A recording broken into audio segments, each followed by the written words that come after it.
안녕하세요. 저는 메릴랜드 엘리카시티에 위치한 베델교회와 KCBMC 콜롬비아 지회를 섬기고 있는 송경호입니다. 모태신앙으로 자라오신 송 집사님께서는 학문과 많은 경험을 통한 신앙의 길을 함께 걸어오셨습니다. 인생의 다양한 전환점 속에서 신앙의 중심을 놓지 않게 했던 내면의 믿음의 뿌리는 무엇인가요? 저는 교육자 가정에서 3남 1녀의 장남으로 태어났습니다.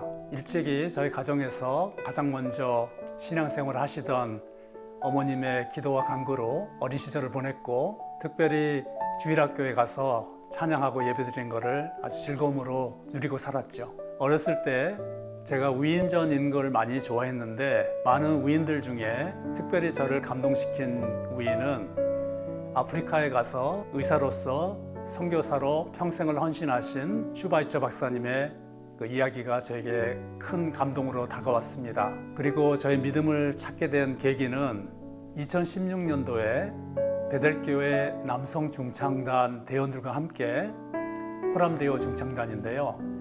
이 중창단과 함께 노스캐롤라이나 블랙마운틴에 계시는 은퇴하신 선교사님들을 만나뵐 기회가 있었습니다.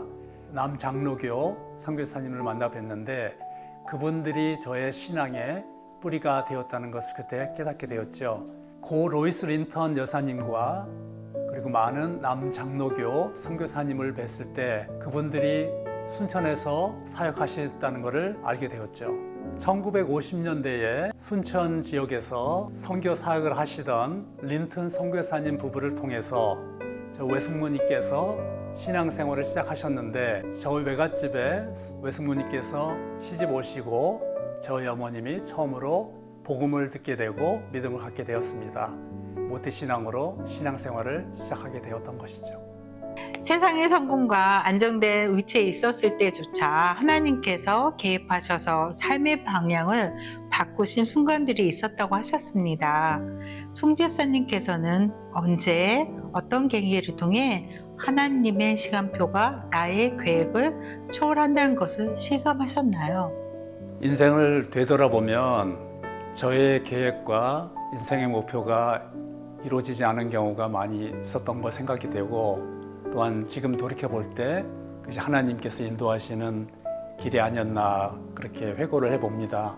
제 어렸을 때 꿈과 인생의 목표를 의사가 되어서 복음을 전파하는 선교사가 되는 것을 꿈을 꿨는데, 대학 입시를 앞두고 이제 여러 가지 경험을 하게 되니 남자로서 태어나서 유명하게 되고 또 멋지게 살면서 돈을 많이 벌고 또 역사에 남는 사람으로서 성공을 해야 되겠다는 욕망이 생겼습니다. 그렇게 함으로 해서도 주님께 믿는 사람으로 영광을 돌릴 수 있는 그런 삶이 아닐까, 그런 생각도 해봤죠. 그래서 대학 진학도 사업가에 대한 준비 단계로 전공을 선택을 하고, 또 미국에 유학을 와서 공부를 마친 후에도 미국의 기업에서 근무를 하고, 또한 귀국해서 한국의 대기업에서도 근무를 하게 되었죠.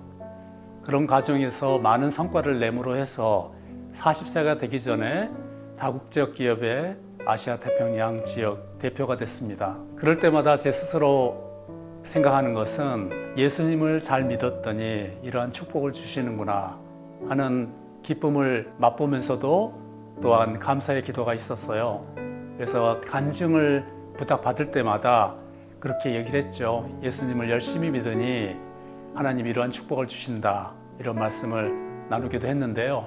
주변의 성도들 가운데 많은 고난과 시련 가운데서도 하나님의 은혜와 인도하심으로 그것을 이기고 승리함으로 하나님께 감사와 영광을 돌리는 그런 간증을 들을 때마다 당시에 제가 가졌던 의문점은, 왜 나는 하나님 영광 돌린다고 하며 간증을 하지만 왜 은혜가 없을까? 그런 질문을 하게 됐어요. 그의 답은 나중에 찾게 되었지만, 저에게는 하나님의 사역에 봉사한다고 하지만 저의 영광을 위해서, 제 욕심을 위해서 살아오지 않았나, 이런 생각이 그때 들기 시작했습니다.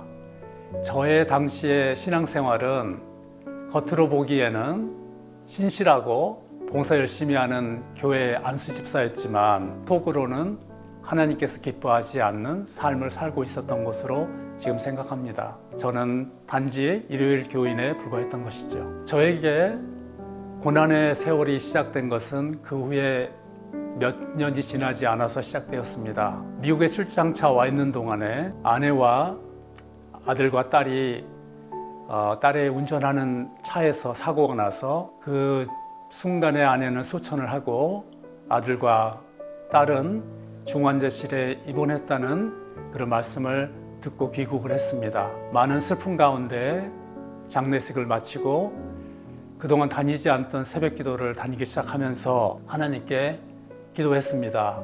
주님, 저희 외로움과 고통과 슬픔을 감해 주세요. 그때 음성이 없습니다. 하나님의 음성이 없습니다. 저는 그때마다 기도를 할 수 있는 게 없어서 주여 주여 주여라는 말밖에 속으로 할 수밖에 없었습니다. 그때 주님께서 주시는 말씀을 제가 다음과 같이 받았습니다.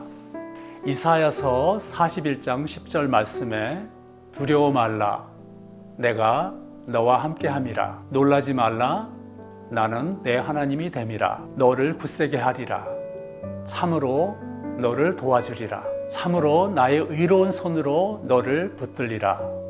또한 다윗의 고백이 생각났습니다.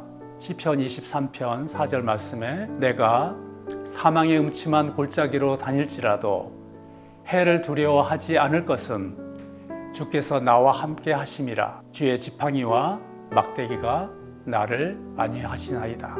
세상의 죄는 구심력이 무척 강한 것 같습니다. 제가 그런 하나님 말씀에 은혜를 받고 음성에 귀 기울이는 순간에도 세상의 욕망과 죄는 저를 끊임없이 부르고 있었습니다. 50세가 되기 전에 사업에 성공하고자 하는 욕망이 계속 마음 깊이 끓고 있었고 많은 사업을 시작을 했습니다.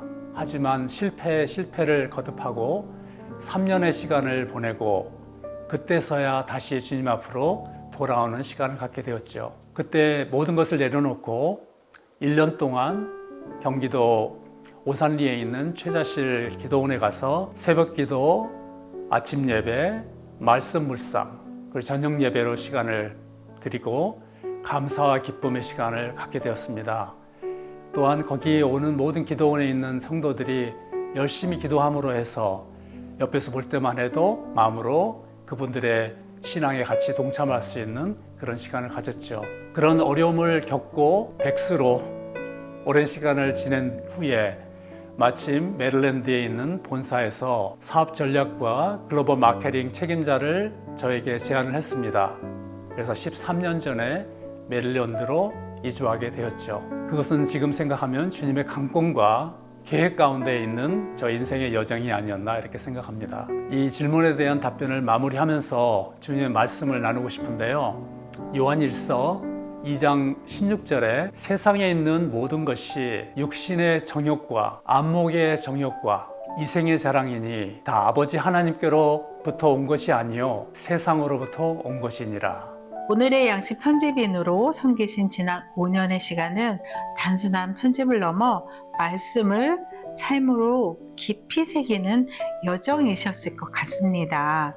이 사역을 통해 송 집사님의 내면과 신앙은 어떻게 달라지셨다고 생각하시나요? 이곳으로 이주한 후에 베델 교회에 등록을 하고 교회의 큰 사역 중에 하나인 오늘의 양식 문서 선교 사역에 참여하게 됐습니다. 처음에는 번역, 나중에는 교정, 그리고 지난 12월까지 5년 동안 편집인으로 섬겼습니다. 번역과 교정을 할 때 본문 말씀과 성경 말씀을 통해서 눈물로 번역과 교정을 한 적이 한두 번이 아니지요. 특별히 선교지에서와 또한 오지에서 오는 편지들, 그리고 교도소에 있는 제소자들로부터 편지를 받고 은혜 받은 이야기, 이게 얼마나 그 이야기 통해서 얼마나 귀한 사역인지를 많이 느꼈고 이 사역에 소명과 충성을 다해야 되겠다 이런 다짐을 한 적이 한두 번이 아닙니다. 오늘의 양식이 땅끝까지 주님의 복음을 전한다는 소명을 잘 감당하고 한 영혼 한 영혼이 복음의 말씀을 듣고 주님의 귀한 믿음의 식구가 될 수 있다는 이런 소명을 위해서 기도하고 있습니다. 북미주 KCBMC를 통해 한 영혼을 위한 기도와 헌신이라는 복음 전도자의 사명을 새롭게 자각하게 되셨다고 하셨습니다. 그 이후의 일상과 사람을 바라보는 시선에 어떤 영적 변화가 있었는지 궁금합니다. 3년 전에 KCBMC 엘리카 시리 지회를 섬기고 있는 그레이스 변 회장과 많은 교인과 또한 자녀들의 축복 가운데 결혼을 해서 가정을 이뤘습니다. 비록 제가 계획했던 꿈은 못 이루었지만 이곳에 살면서 기쁨과 감사와 행복의 시간을 보내고 있죠. 2023년 KCBMC LA 북미주 대회를 참가할 기회가 있었는데 원래 계획은 제가 KCBMC 회원이 아니기 때문에 저는 호텔에 머물면서 LA 관광을 할 생각을 했고 KCBMC 회원인 아내만 참가하는 걸로 계획하고 갔는데 마침 대회 장소가 공항이더라고요. 그래서 갈 수 있는 길이 쉽지 않아서 같이 참가하게 됐는데 첫날부터 준비 찬양, 집회 가운데 너무 은혜를 많이 받아서 제가 그날부터 끝까지 참여하게 되는 그런 시간을 가졌습니다. 특별히 제가 느꼈던 부분 중에 감사한 것은 참가하신 모든 KCBMC 회원들이 얼굴에 기쁨과 감사가 넘치고 성령 충만함을 볼 때 이것이 정말 성령님께서 운행하시는 귀한 장소구나 그 생각을 갖게 되었죠. 그 집회 가운데 동영상을 보게 되었는데 그 동영상 내용은 한 구두 수성공이 복음을 전파하고 무디 선교사님 그리고 빌리 그레이엄 목사까지 이어지는 그 믿음의 뿌리의 역사하심을 보고 질문이 있었는데요. 한 영혼을 위해서 기도하고 헌신하고 양육한 적이 있느냐라는 질문이 있었어요. 저 스스로도 그 질문에 대해서 답을 해보려고 했는데 저의 대답은 아니었습니다. 저는 한 영혼을 위해서 기도하고 헌신한 경험이 없었죠. 단지 일요일 교인에 불과했기 때문에 KCBMC LA 북미주 대회를 다녀온 후에 콜롬비아 지회에 참석하게 됐어요. 그때 회원들의 모습을 보고 많은 깨달음을 갖게 됐습니다. 우리 삶의 목표가 우리의 부와 명예와 명성이 아니라 한 영혼도 주님께 인도하고 양육을 하는데 헌신하는 우리 회원들의 모습을 보고 저도 이분들을 따라가야겠다 이런 생각을 하게 되었죠. 주님의 영광을 위해서 한 영혼이라도 주님께 인도하고 믿음의 뿌리를 내리게 하며 양육하는 그런 헌신하는 모습을 통해서 많은 배움과 깨달음을 갖게 됐습니다. 은퇴 후 한국에 계신 연로하신 부모님께 도움을 드리고 새로운 삶을 계획하던 중 오히려 다시 한국 대기업에서 새로운 사명의 길이 열렸다고 하셨습니다. 그 여정을 통해 깨닫게 된 하나님의 계획과 인생의 마지막까지 부르심에 순종하는 삶에 대해 어떤 계획을 갖고 계신가요? 제 원래 계획은 90세가 넘으신 연로하신 부모님이 한국에 살고 계신데 귀국해서 도움을 드리고 또한 하나님께서 저에게 어떤 사명을 주실지 또 인도하실지를 기다리고 기도하면서 귀국할 계획을 세웠었습니다. 그러던 중 한국의 대기업에서 중역으로 와서 근무해달라는 요청을 받고 오는 7월부터 근무하게 됐습니다. 저에게 주어진 인생 후반전에 KCBMC의 비전, 즉 비즈니스 세계에 하나님 나라가 임하게 한다를 목표로 세웠고 전도와 양육, 즉 라이프 앤 라이프의 실천을 위해서 기도하고 있습니다. 이 인터뷰를 마치면서 제가 나누고 싶은 성경 말씀이 있습니다. 잠언 16장 9절 말씀, 사람이 마음으로 자기의 길을 계획할지라도 그의 걸음을 인도하시는 이는 여호와시니라. 아멘. 구독과 좋아요는 사랑입니다. 만나에서 만나요.